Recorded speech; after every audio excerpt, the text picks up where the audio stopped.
Jake was trying to hide it, but he was beginning to feel truly freaked out. He'd never seen the Warren Company, nor allied American military, do anything in such a timely manner before, much less jointly. The speed and efficiency that the FOB administration had displayed in re-gearing his team, then putting all the adventurers who'd volunteered for the emergency mission on expensive armored government transportation, had been astounding. In fact, he wouldn't have believed it was possible if he hadn't witnessed it himself. It was good that the team had legitimately volunteered, because they'd gotten to ride in style in an armored personnel carrier. Unlike the adventurers who had refused or tried to run, they had been conscripted anyway. The conscripts were in the older transports and under guard.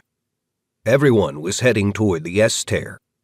He kept trying to shake the feeling that something was massively wrong, but the traces of terror he saw in the Warren Company personnel's eyes was making it tough. "What do you all make of this?" Brast asked, speaking barely above a whisper. The nature mage sat across from Jake in the troop transport that the group had been herded into. "I don't know," Tracy Main said. "but I think Jake was right. This is serious." She was sitting to Jake's left, and she fidgeted as she looked around nervously. The woman was unfalteringly brave most of the time, but didn't like small spaces.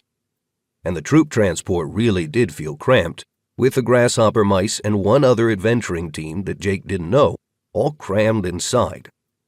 Larger weapons, like spears, had been stowed on the outside of the vehicle, but Miller had refused to part with his .338 Lapua rifle. He had it between his knees, his hands resting with the barrel between them. The military people loading the vehicles had only let him keep it because he could fold the stock. To Jake's right, Landry scoffed. "Whatever," the big man said. "It's probably some pencil-necked wuss or new-agey adventurer with a flashy title getting everyone worked up.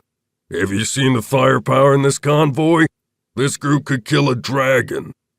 Jake shook his head and looked out a porthole on the side of the APC, watching their surroundings pass.